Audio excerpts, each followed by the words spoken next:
thing on? I don't care. I want him to hear. This is the Pregame Show, your early morning shot of sports on 95.7 The Game. Come on!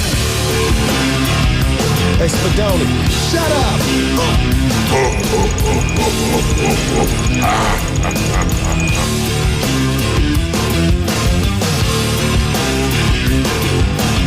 You're damn right.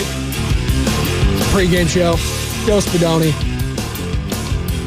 Got me for the next hour right here on 95.7 The Game, leading you up to the morning roast. We got 3 segments. We already started the first one, so let's get right to it. You know the number, 888-957-9570. That's for your participation today, because like a teacher in elementary school, I would appreciate some participation. Yeah. If you're the first row, last row, it doesn't matter. Raise your hand. I'll go to you. 888-957-9570. I don't think I want to be a teacher. Maybe one day. Who knows? Not right now. This just seems like a lot. I already struggle with 2 kids, let alone if I have 30 of them or how many hours in a classroom these days. God love the teachers, though. If you are a teacher and you're getting up this early and you check in, I love you. I got a lot of respect for all the teachers out there. So shout out to you. And you can get involved too. 888-957-957. Good morning to all of you just getting off work, getting ready for work, getting ready for school, getting ready for, I don't know if you're going on vacation, if you're traveling, if you're hanging out, I don't know, just chilling.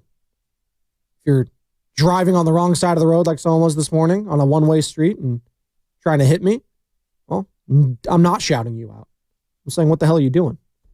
Drive smart, people. Come on, don't drive dumb. And don't act like it's my fault when you almost try to hit me. Like, what are we doing here? Come on. That's how I start off my Wednesday morning. And happy hump day to all of you out there. It is a hump day. Steve Kerr, head coach of your Golden State Warriors, as the Warriors are taking on the Sacramento Kings tonight at Golden One Center in Sacramento. Coverage of that starts at 6 o'clock right here on 95.7 The Game with Warriors Live, and tip-off at 7 with the voice of the Warriors, Tim Roy. Again, don't go anywhere else for Golden State Warriors coverage because it's all right here. And you can also stream us on Twitch, Twitter, and YouTube, powered by First NorCal Credit Union. And you can catch all of those Warriors games that I just mentioned on the free Odyssey app, as well as any of the shows, Willard and Dibs, Steiny Goo, Pregame Show, Morning Roast, doesn't matter. It's all right there on the Odyssey app. Also, Garlic Fries and Baseball Guys. So there you go. Podcast, a Giants podcast with Sam Lubman and Joe Shasky. I wonder if they have a podcast talking about, I don't know, the Dodgers just signing everyone every single day. Everything, everywhere, all at once. That's the Dodgers. Is what it is. But I mentioned him, Steve Kerr. He spoke with Willard and Dibs yesterday, and we're going to replay that for you this morning because it was a tremendous interview, and I think a lot of Warriors fans could use a talking to from their head coach. And a lot of Warriors fans are upset with their head coach right now. When things go bad, you blame leadership. Whether it's the presidency, whether it's in your local business, whether it's in your family, if it's mom and dad, every single level, you will blame the leadership before you start blaming the players. And, leaders will say, this is on me. You saw Dan Campbell lose in the divisional round last week. It's my fault we lost. That's ownership. That's accountability. That's what Steve Kerr did yesterday. And he talked about it, but he also urged some patience, which I think a lot of Warriors fans are out of right now. They're dealing with a lot of injuries. And, this team's already thin as it is when healthy. When you lose to Draymond Green and Jonathan Kuminga and Brandon Podziemski, it's going to be tough to overcome. God love Guy Santos and Gary Payton II, but when those guys are getting starting minutes, you're going to be in for a rough night probably. So without any further ado, we're going to go to the Steve Kerr replay, who joined Willard and Dibs yesterday right here on Coach, how are you tonight? What's going on? Good. How are you guys doing? We're doing great. I wonder if you'd like to even respond to that Warrior fan who was just calling with us and said that what's going on right now is all about effort. What do you feel about your team's effort level right now? No, the effort's fine. It's about confidence, and we're lacking confidence. And so while it may look like effort, what it really is just guys being demoralized at times. And when we're a team that does not, as you guys know, we don't get layups or free throws. We don't score easily. We don't get easy points. And so when shots aren't going in, I think our guys have felt a little bit demoralized and, shoulders sag a little bit, and maybe that looks like a lack of effort, but it's not effort. Our guys are playing hard. They're just in a little bit of a funk, and it's more just confidence and belief than anything right now. Coach, you've used the word confidence a lot, not just today, but lately. And so I wanted to ask you this. Do you believe that confidence breeds winning, or does winning breed confidence? And which order is more important to your team right now? Chicken or the egg? Yeah. I mean, it goes hand in hand. I mean, it's you could see early in the season, we were making shots, and I think the first 15 games we were second in the league in three-point percentage. As a team, we were 39%, and we knew that wouldn't hold up. I mean, that's a really high percentage to shoot. You're not going to do that the whole season, but you saw the result of shots going in. We played faster. Our defense was sharper. And so I think what's happened, over the last few weeks is shots haven't gone in. And all of a sudden we're, not quite as fast paced. We're not quite as sharp defensively. And so it's all tied together.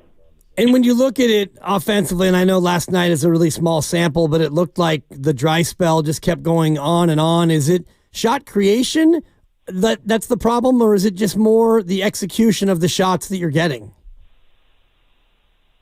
Again, this is not a cop-out. It's always a little of both. We watched the tape. We had a lot of good shots last night. I think we were 1 for 12 from three in the first quarter, 3 for 24 at half. So there were definitely shots that were there for us to make, but there were also other possessions where it didn't look like we had great ball movement or great rhythm, and the shots weren't as good. And so it's a little of both. Coach Steve Kerr with us on Willard and Dibs, 95.7 The Game. Coach, you made the comment also last night, not a lot of layups, not a lot of free throws. I think we get the roster and why that doesn't happen, but is there something you can do to change that? Because if the other team is getting easier buckets, I get it. That's going to make it hard on you guys every night. Yeah, it's a killer. And when you play a team like Boston, the defending champs, they're they've got guys who can get to the rim and get easy points. So look, we've been on the other end of this too. For years we got a lot of layups and we could create layups out of our offense, but we could also play out of pace, and we had guys who could get to the rim occasionally. And so some of it is personnel, and then some of it is you have to figure out what are some of the things we can do better as a team to generate some easier baskets. And those are all the things we talk about every day as a staff.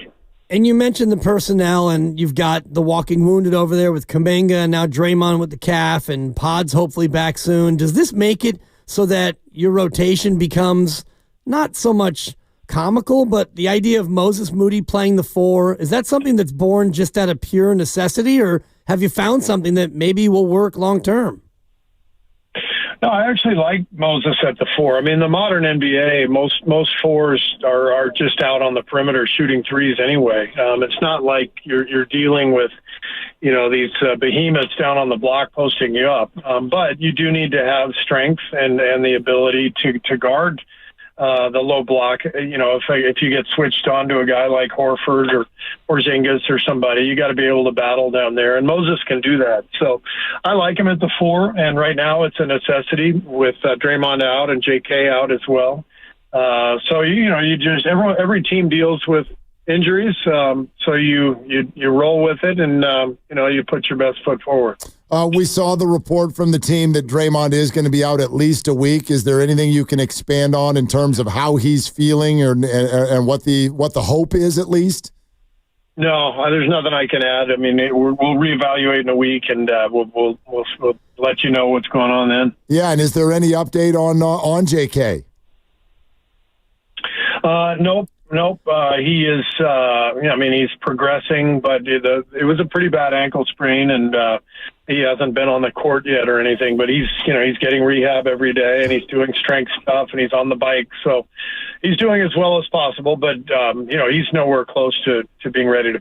Coach, I know how it is in pro sports. Nobody ever wants to use injuries as an excuse. But what can you say about what you're currently dealing with? Let's throw Pods into this as well. Like, what is realistic to expect of the current group of guys you have available?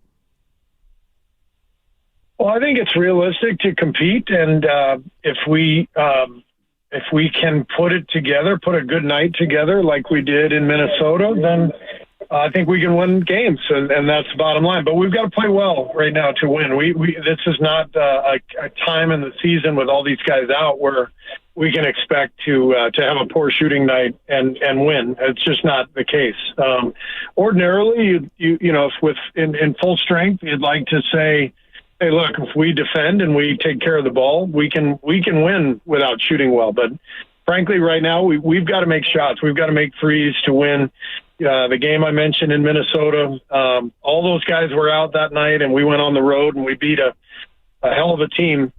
So I know we're capable, but there's no doubt we got to play well for us to get a win. You mentioned the confidence aspect a number of times and whether or not it comes from winning or produces winning. What about the frustration level right now? Because I see Steph after these games, and it looks like the dauber's a little bit down, and he seems pretty frustrated by what's going on. What's the overall mood in the locker room with, not only last night where you get beat by 40, but in general, the state of the team? I think the state of the team is good. We have great guys. They compete. They're together. They're connected. But losing sucks. I mean, if you're Steph Curry and you've won 4 championships and a gold medal and you're used to being on top, this really sucks. And so it's I don't think there's anything to read into when you see Steph hanging his head or guys hanging their head other than losing is no fun. And right now, after a 40-point loss, nobody's going to be in a good mood. So I don't think it will affect tomorrow. I expect our guys to come in and be ready to roll tomorrow and put forth a great effort. And like I said, if we can put together a game and get multiple guys knocking down shots, take care of the ball and defend to the high level, I have no doubt we can win. Steve Kerr is with us here, Willard and Dibs, 95.7 The Game. Coach, last week, the conversation, because I wanted to ask you about fan concerns that Steph would get to the point that he would ask out, right? And we went through all that, and you obviously were very clear that, Steph ever being on another team is not even something that you worry about. It leads me to this. As things approach here, with the injuries you have, the deadline a couple of weeks away, is there anything else that the organization views as off the table? Well, first of all, that's a Mike Dunleavy question. Honestly, I mean, as the coach, it's not my decision to talk about trades and that sort of thing. With that said, Mike and I talk every day, and we're collaborating. And I talk with Joe, and we're all in this together. And I think it's Mike's responsibility to look at everything, what's out there, and he's talking to teams constantly, and he's gauging, what's happening around the league, and he's going to do his job. And I have the utmost faith in him. And if there's anything out there, he's going to come tell me, and we'll hash it out. We'll talk about it. But that's what the trade deadline is about, and everybody in the league is making calls these days. Is there a sense of urgency between now and the deadline in 16 days to continue to put the team in a position to where making an addition makes sense? No question. No question. I mean, everyone made a huge deal out of Steph's comments last week about, not mortgaging the future. I said the same things. I think Draymond said the same thing. I mean, this is, the smart thing to do for sure is to preserve the team's future and not take some wild gamble. That doesn't mean you're not looking at everything else. You look around the league, you see how can we improve our team? How can we make life easier for Steph? Is there anything out there? And that's what Mike's job is, and that's what he's doing. So the obvious answer is you hope you can do something to improve the team and give yourself a chance to make a run this year. But you sure don't give away multiple picks and pick swaps and all that for some wild stab at making a run when it's it just seems so unlikely to find a player who could make that kind of a difference without giving up so much of your future. Steve Kerr with us, Willard and Dibs. Coach, the last two games brought players back to Chase Center that you certainly have history with. So I wanted to ask you about both of them, your interactions with Jordan Poole over the weekend, and then also Jason Tatum after everything that was made of his Olympics experience. What were those both like? Oh, great. I mean, fantastic conversations and interactions with, former Warriors, USA guys, Drew Holiday, Derek White, Jaylen Brown. I coached him back in 19, in the World Cup. It's always really fun to see guys that you have a relationship with. And so I got a chance to visit with all those guys, including Jason, after the game last night. And it was great to see them. And I always am pulling for guys who I have coached. Jordan is just such a great young guy, and I'm really pulling for him. I think he's starting to put it together, and he obviously had a great night against us. But that's part of the fun, aspect of the league and, coaching internationally is you develop these relationships and you get to see a lot of guys who you coached in the past. And that's a fun part of it. Coach, it seems like there are a lot of assumptions about how Jason Tatum felt about all that. What can you tell people that maybe is not what they really think about the relationship you have with him? Oh man, we texted after the game in Boston a couple of months ago, and we talked the last night after the game. I will tell you that Jason was an absolute dream to coach. During all that stuff, that so-called controversy, you might notice there wasn't a single quote from Jason. It was everybody else talking about it. Jason's an amazing guy and incredible player, and he couldn't have handled it any better when he was there. But the reality is, it's 2024. These guys are all in the spotlight. There's so much pressure on them, and so that whole thing was overblown, but also just kind of a modern media type thing. But he handled it beautifully. We won a gold medal. Everybody's happy. I don't even think about it anymore, to be honest with you. And it's got to be difficult when you have 12 of the best players in the world and you can really only play 10 of them. So somebody's going to have to be the odd man out. And as you look ahead, Steven, you've got Sacramento coming up and a game that certainly you're hoping to get right. What do you focus on as areas that immediately need to be improved upon coming off the game against Boston? Well, I think offensive rhythm is a phrase that I use a lot, and it's a little ambiguous what it means. It's not plays. It's not calling a set and running a set. It's there's a flow to the game that we have to achieve that has always been kind of our guiding light. I would say organizationally, offensively with Steph Curry, there's a flow, and you guys have seen it, you've felt it. I'm really looking for that, and I think it's we get it sometimes, and other times we don't. I don't want it to depend on making shots. I want us to be able to generate momentum and flow through the movement, through the ball movement, through the passing and the cutting, and I think we lacked some of that last night.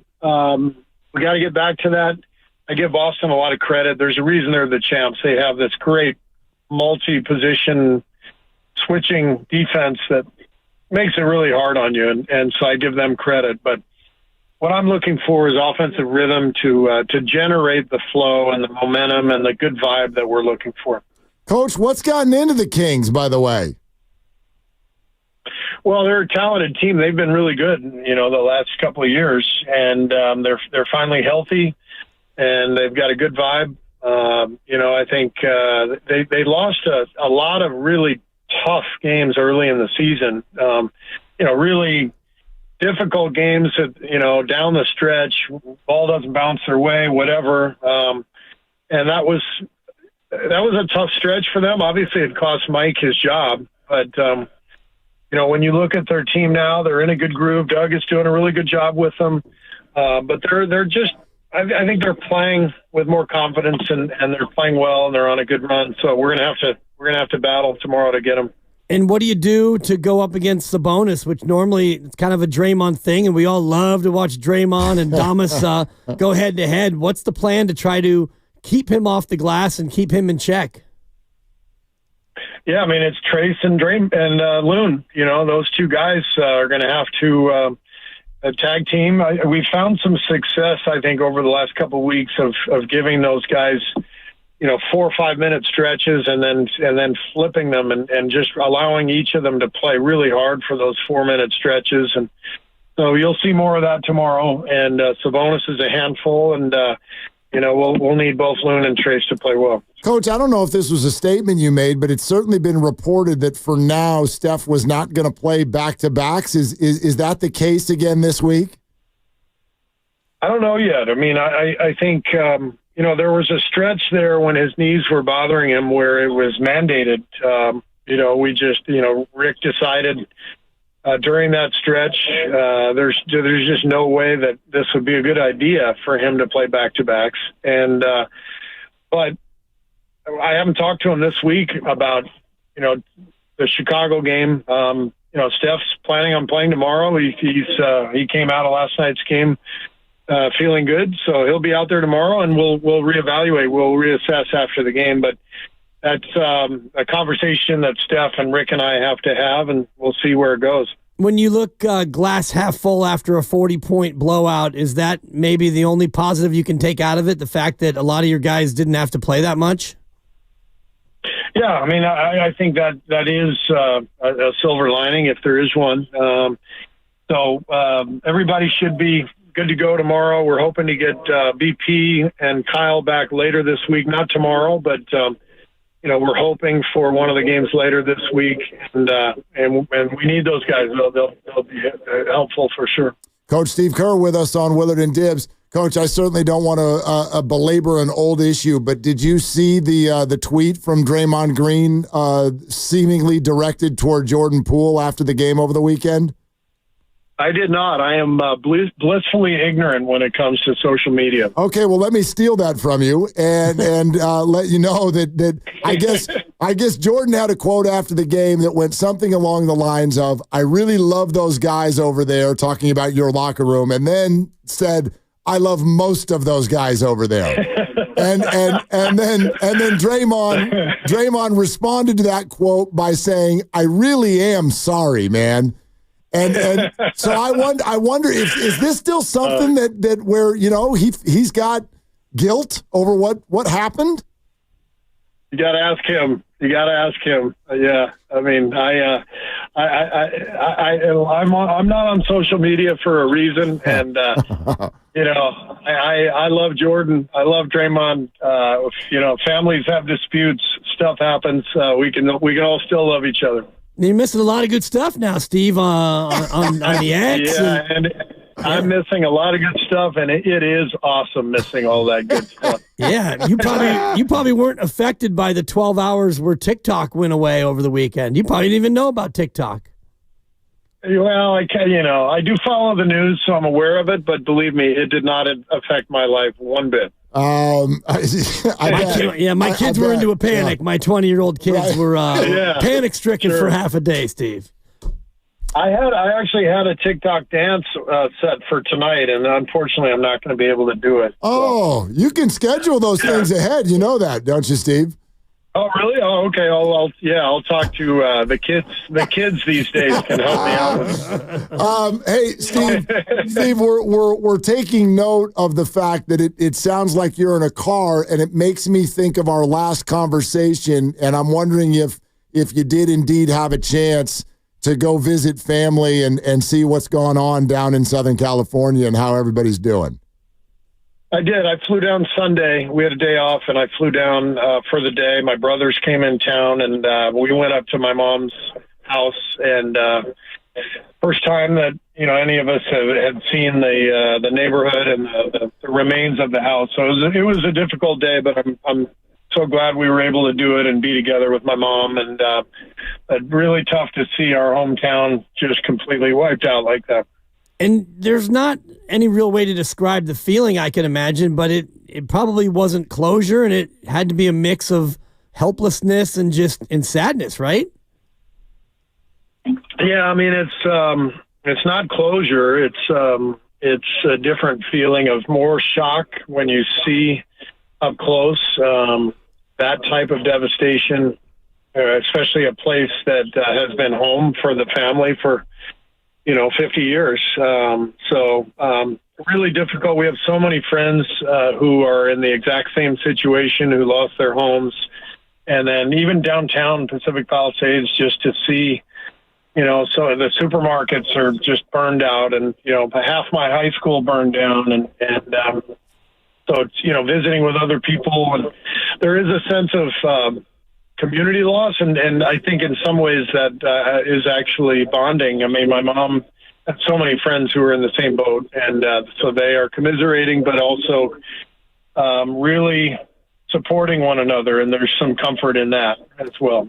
Well, Steve, first of all, thank you for sharing that, and certainly glad that you were able to get down there with this time and do that, and our thoughts continue to be with you and everybody affected down there as well. So safe travels, and we look forward to a couple more basketball games the next 2 nights. Thanks so much. Yeah, thank you so much. You guys are the best. We'll talk to you next week.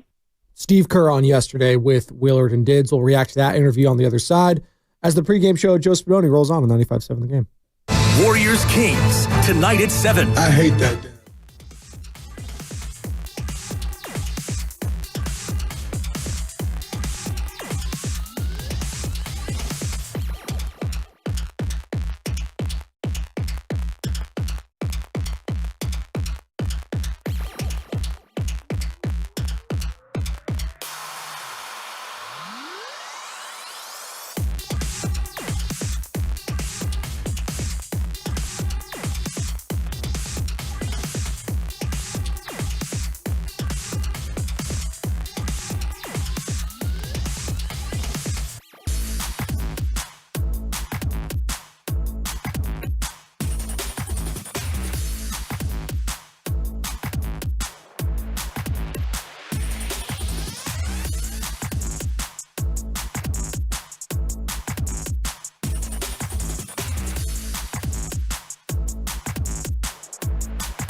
he's progressing, but it was a pretty bad ankle sprain, and he hasn't been on the court yet or anything. But he's getting rehab every day, and he's doing strength stuff, and he's on the bike, so he's doing as well as possible. But he's nowhere close to being ready to.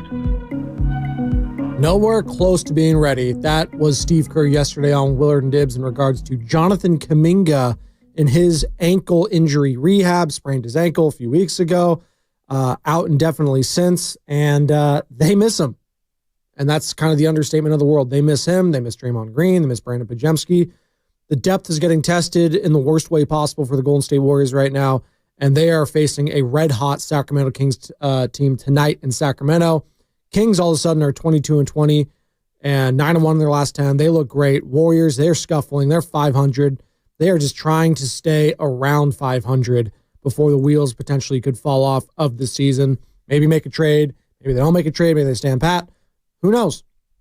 But listening to Steve Kerr again with Willard and Dibs yesterday, just trying to stay the course, man. Trying to right the ship. It's hard to do.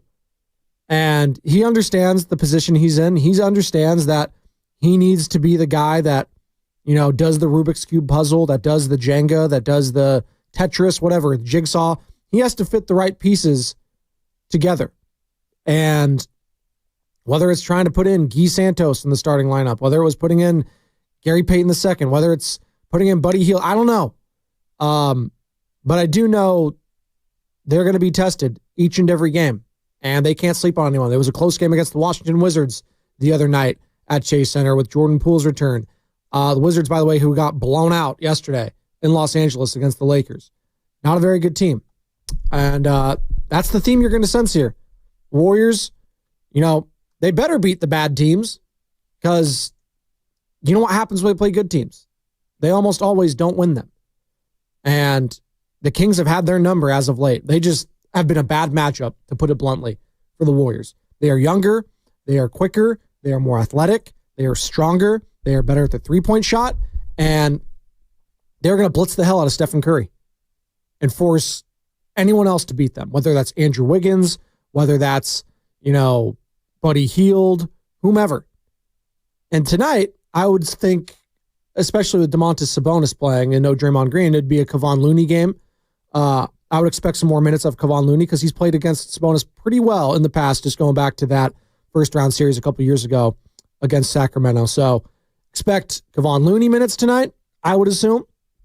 We'll see if TJD, who has not fared well against Sabonis in the past, we'll see what he has in store and if he's learned a thing or two along the way. But you look at the schedule coming up at 888-957-9570. That's the number to call or text. 888-957-9570. Your thoughts from Steve Kerr. Is this a coaching problem? I flat out don't believe it is. It's just a player personnel problem. I mean, I went through the starting lineups yesterday, and again, we'll look to the schedule here in a second, but let me just reiterate things for Warriors fans. You can only do so much when your starting lineup consists of Stephen Curry. Okay. That sounds good. Yeah. Oh, Steph. Sounds great. Okay. Steph Curry. Andrew Wiggins. Okay. I like that. And then it's Gary Payton, Dennis Schroeder, Trace Jackson Davis. That's not good enough. Not when you're going up against Jaylen Brown, Jason Tatum, Derek White, Drew Holiday, and Kristaps Porzingis. Come on. It's not good enough. So you can blame the coach all you want. I don't care if Phil Jackson, Greg Popovich, Chuck Daly, whoever the hell you want to put in there. I don't care who it is. Eric Spoelstra. Heat culture. Yeah, I don't think you're maximizing anything with this roster right now. A couple wins, maybe. Maybe. But it's a player personnel issue. It's a depth issue. It's an injury issue. But I'd love to hear why it's a Steve Kerr issue. If you think it's the head coach, 888-957-9570, because we took a lot of calls yesterday right here at 95.7 The Game saying, oh, it's Steve Kerr, he's to blame. Or he's not the guy for the future, is what we kept hearing yesterday. A lot of people calling in saying, yeah, I think it's time to rebuild. And you know what? I don't think Steve Kerr's the guy to do it. And you know what? I can hear that argument. I could digest it. I could let that settle a little bit in my stomach and hear you out. But as far as like this season and this team, nothing's going to change if you make a head coaching change. Like, you think it's going to be a Mike Brown, Doug Christie situation? Not even close. The Kings have so much more young talent right now than the Warriors. Young talent that's contributing. Let's just call it what it is. When you lost Jonathan Kuminga, you lost your second best scorer. That's hard to recover from. If the Lakers lose Anthony Davis for an extended period of time, that's hard to recover from. If the Suns, who, again, these are teams that are kind of like the Warriors that have been hovering around 500 this season, they're older teams. The Suns lost Devin Booker for a while. Yeah, they weren't very good. It is what it is. Maybe in the past, maybe 5 years ago, KD, LeBron, and Steph, they could carry these squads individually and be 10 games over 500. Sure. But it's 2025. God, it's crazy. It's 25 years into the century. Sometimes you just look at like the dates and you realize, like, man, time flies. It does. It seems like just yesterday, Steph was in his prime. He's not anymore. Still very good. Still very good. Hall of Famer. He can win you a game by himself still. And you can only say that for, I don't know, 10, 15 guys in the league on a given night can win a game by himself. And maybe that's being too generous. He's still very good. But he needs help.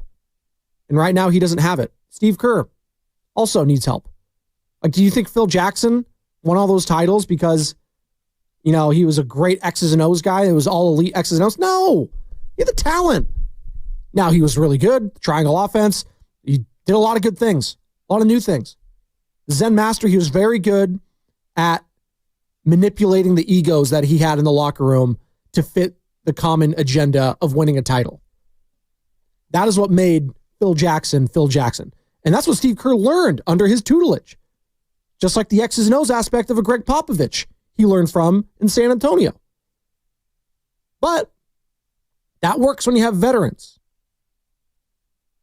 Right now, this is an older team, yes, but it's an older team that is not as talented as those other teams. Stephen Curry, older. Dennis Schroeder, older. Buddy Hield, older. Andrew Wiggins, getting older. I mean, once you start hitting 30 in the NBA, you hate to use that word, old, but I'm 31. You're old. That's what happens. Maybe like, depending on the position in sports, like it doesn't feel like that. Like in football, if you're a quarterback in 30, you're in your prime. If you're a running back in your 30, it's a wrap. Night. Go Stephen Curry. Unless you're Derrick Henry, of course. That guy's just a freak. But he trains, he works at it. Like, 30 is, time creeping up. And I think we've been jaded a little bit with certain players in this last decade to think otherwise. I know LeBron's 40 years old and he dropped a triple-double last night. It was great. It was awesome. But they're not going anywhere. And it's going to be Lakers-Celtics tomorrow in Los Angeles. That's great. It's a brand game. And would I be shocked if the Lakers ran off the floor? Would you be shocked? No. Like, I would not be shocked if the Celtics did to the Lakers what they did to the Warriors. They're that good. And then we got Lakers-Warriors on Saturday, and it's just funny because it's the primetime game of the weekend. 5:30 tip here at Chase Center. We'll have all that coverage right here at 95.7 The Game. And yeah, it's going to be fun to see Steph and LeBron on the court together, but like, how many times do we have to do this to say like, oh yeah, we need to appreciate the greatness? I'm tired of saying that though. Because like, I just get sad now. Appreciate the greatness. Yeah, great. 2 500 teams battling it out. That was the best game of the regular season last year. Remember that? Hell, the Christmas night game might have been the best game of the regular season so far in the NBA. Just last month. And they're 2 500 teams. And that's a bigger issue for the NBA and ratings and what have you. And that game rated well.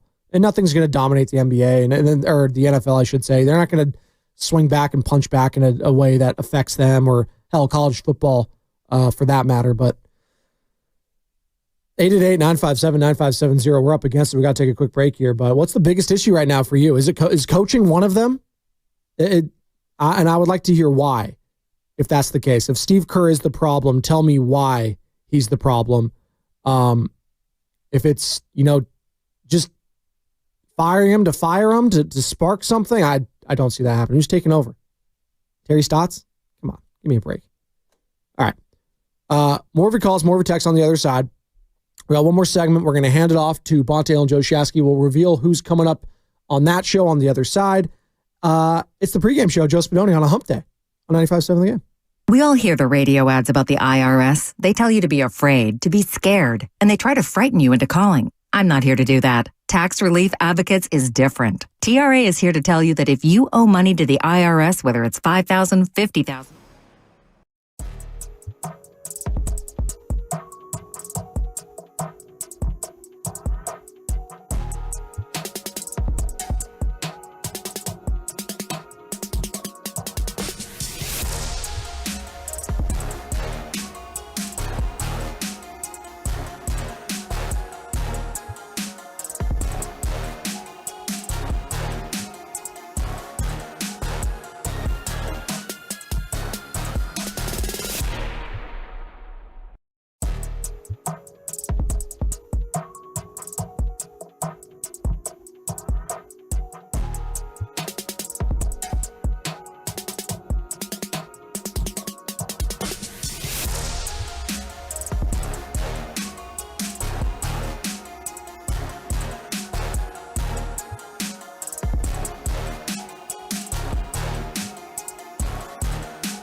historical presentations.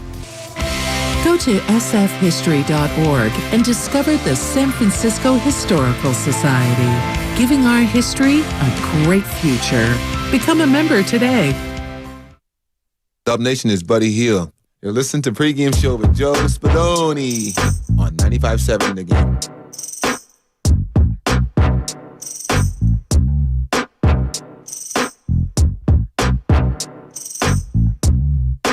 Move on, Joe.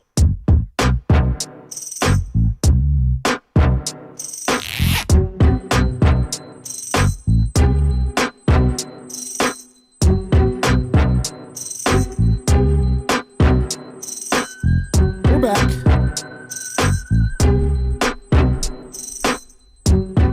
Buddy Hield on the rejoin. They need Buddy Hield to get going, man. Buddy, I love ya. Buddy Love. He needs to get going. I'm pulling up his stats right now. And, yeah. Other than that first month or two, it's been just abysmal for Hield. I mean, his season averages right now, he's shooting 37% from beyond the arc. He's averaging 12 points, 3 boards. He's shooting 41% overall. It's just not been good. His last 5 games. And he's here to score. 6 points, 18 points, 8 points, 17 points. But that was an L. Like, he only contributed in one of those wins in a positive way. And that was against Minnesota. He was 6 of 11 overall and 3 of 6 from beyond the arc. It's just not been good enough. But it's hard for me just to pinpoint one player on this team because it's a team sport. And the collective has just not been good enough. You can ask that to Steve Kerr. And we like to point the blame at one person, whether it's the coach, whether it's Stephen Curry, Draymond Green. There's a lot of anger and vitriol right now because when you're a fan, that's what you pivot back to. It's ownership. No, it's not ownership. No, it's Dunleavy. No, it's not Dunleavy. No, it's Steve Kerr. No, it can't be Kerr. He has a clipboard. He's not on the floor. It's the players. Oh, it's Steph Curry. He's getting... It goes on and on and on. Trickle-down effect. Blame game. That's what we do in any sport. You're seeing it this past week with, the Ravens, how they're feeling. Oh, it was John Harbaugh. He didn't have his team prepared. No, it wasn't Harbaugh. It was Lamar Jackson. He's the quarterback. Turn it over twice. You can't do that. No, he threw the pass that should have been caught to tie the game. It's Mark Andrews' fault. No. It's collective. It's everyone's fault. When is a team, you lose it as a team. When do we stop saying that? It's not, it can't be that. And I get it. I'm in talk radio. I'm in sports talk media. I get the hot take nature of everything. But it's gotten out of control. Like, when it comes to critiquing teams and players now, it's really jumped the shark. Right now, I see on my screen for ESPN, does Lamar Jackson take too much criticism? When did we get so damn soft as a society? Does Lamar Jackson take too much criticism? Does Stephen Curry take too much criticism? Like, what are we doing? You guys are making hundreds of millions of dollars. Lamar Jackson had some bad moments and had some good moments in a divisional round loss to Josh Allen and the Buffalo Bills. There you go. Was that too hard on him? Too much criticism? He's the quarterback. It comes with the territory. Tom Brady won 7 Super Bowls, and in 3 of those, check that, went to 10, won 7, and in 3 of those that he lost, got absolutely torched in every single one, even though he gave his team a lead in the 4th quarter in all of those games. But it's his fault. It's always going to be nitpicking these guys. And Lamar Jackson does deserve some criticism. But the fact that we're saying, does he take too much criticism? Maybe because you were overly hard on him in the past. Maybe. But that's on you. Yeah, has he had a lot of playoff shortcomings? Yes. He has. He's lost to Patrick Mahomes. Lost to the Chargers and Phillip Rivers. Lost to the Tennessee Titans.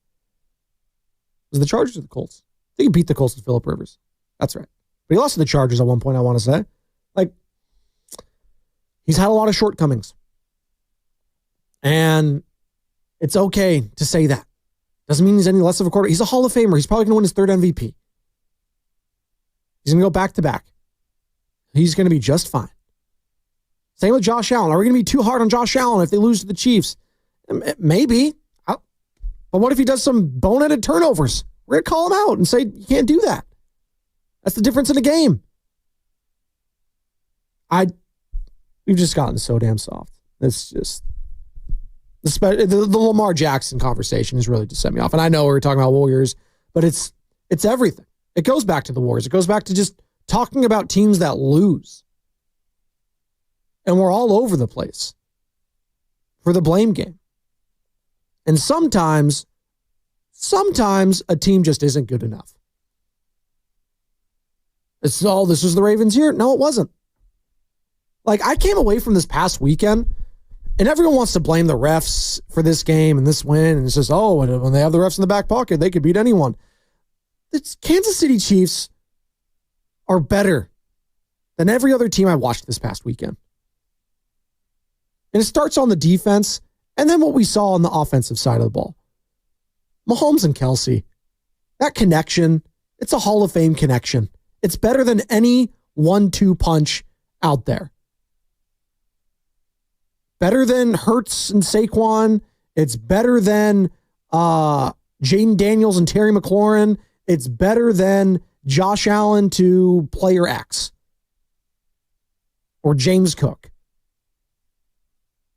Mahomes and Kelsey.